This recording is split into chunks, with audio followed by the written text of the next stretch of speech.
How's it going, everyone? So the left have lost the election, and as predicted, they have gone into meltdown mode and are having a giant sook about it.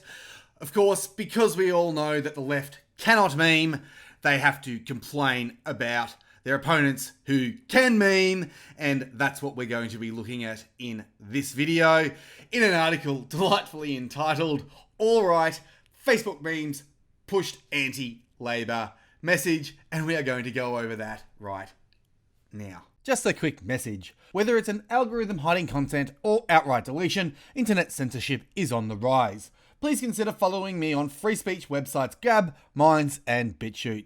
I'm constantly posting content, and they are a great way to stay notified of uploads. Can't wait to see you there. A coalition of alt-right Facebook groups working with Fraser Anning staff and associates of the United Australia Party produced fake news, racist memes and messages against voting for Labor or the Greens, which were liked or shared more than 1 million times during the election campaign. 10 of the most popular alt-right Facebook pages had more than 1 million reactions to their content and were shared 940,575 times in the 7 weeks from April 1st until the election, a Sun Herald and Co.Ag investigation found.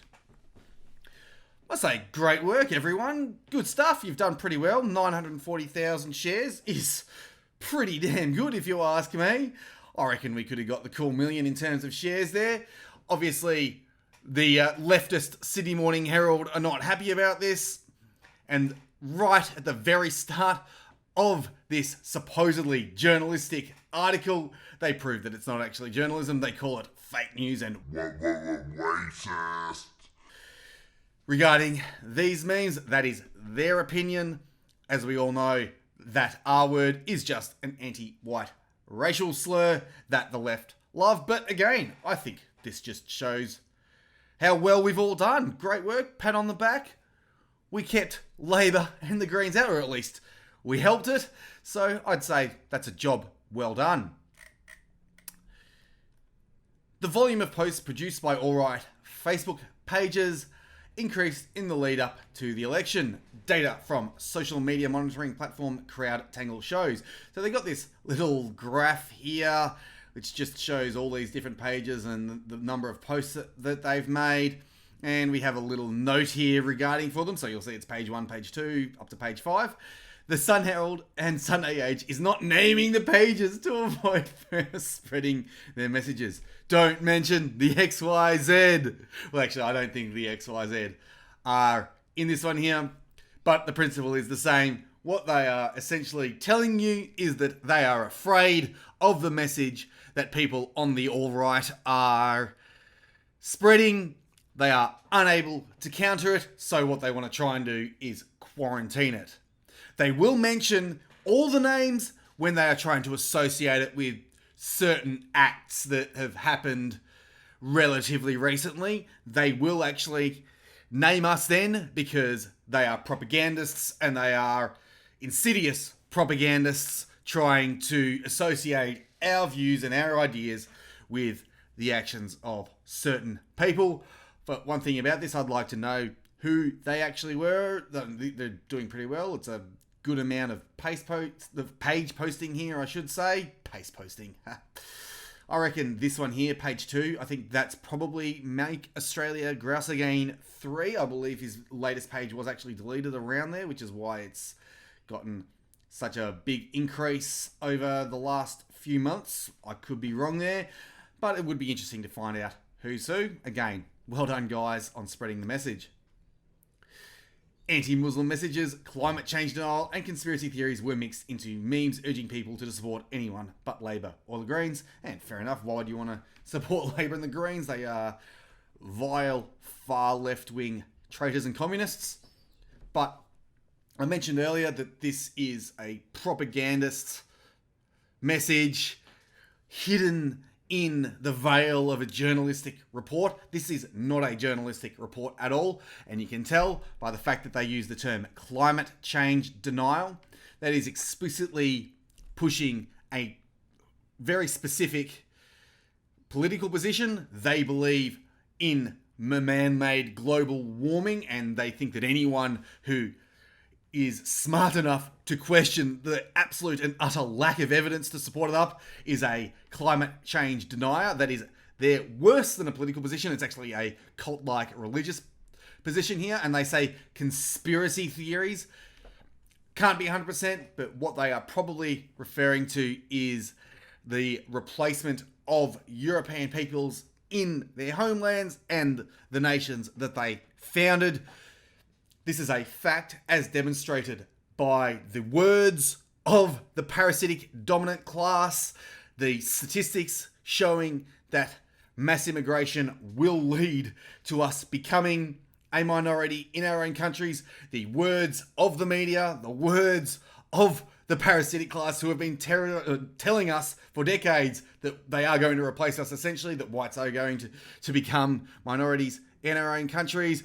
You have Agenda 21, the UN Migration Pact, you have the Co.Ag plan. These are all very real, documented plans of these people, but because we are now standing up against it, they gaslight and call it a conspiracy theory.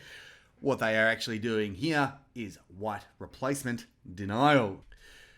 For example, one message said, quote, Australia needs to leave the clutches of the Islamic-controlled UN and stop supporting Islam in our country with Labor/Greens and GetUp. And I don't see any problem with that. They are using this as their example of a horrendous message, but to me, that's just fine. What's wrong with it? Where's the lie? Tell me. Argue against it if you can, but they can't, which is why they cry names. The Antifascist Research group White Rose Society said adding pages were a focal point for racism, particularly in Queensland. They said, quote, we have monitored individuals and groups for a long period of time and watched in horror as they went from garden variety racists to vocally fascists after being radicalised by the adding page and other related content, end quote. Oh, jeez. This is so typical of the anti-White Rose Society. They are a extreme far left, anti-white, anti-Australia activist group who hate nationalism. They hate patriots, and they will slander and smear them in any way they can. They can't argue against the ideas being espoused. All they can do is sit there and complain and slander them.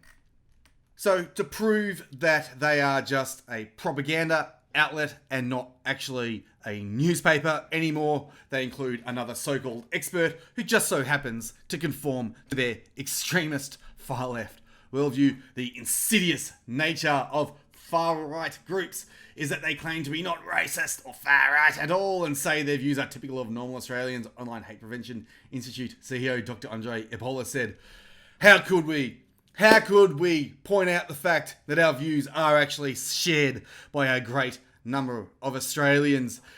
This latest election showed that people are sick of the left. Sure, they didn't vote outright for Fraser Anning, but a large number of people did vote for the United Australia Party, for One Nation, and for other nationalistic groups. And a lot of people voted for the Liberal National Party in rejection of the far left. The only reason I believe that nationalists didn't do a lot better is because true Australians have had their racial consciousness suppressed by the insidious far left for a long time, and it's just a matter of allowing them to awaken that. If they were given license to express their own nature and not pointed at and shouted down and attacked as racist just for saying that they preferred a country to be homogenous and safe, well, we probably see a different story. The truth is, this is just projection. The far left are utterly insidious. They are evil, and they really need to be called out. But anyway, Dr. Ebola said, quote, internet memes allow those messages of hate to be distilled into bite-sized chunks. What Fraser Anning did was systematically steal the more effective racist memes that were already circulating. While Anning stoked the flames and sought to raise concerns, others were able to benefit from that concern without having to get their hands dirty, end quote. All I can see there is this left-wing activist idiot complaining that people are spreading ideas that he doesn't like. Hope you enjoyed the video. Share the truth around, and I'll see ya when I see ya.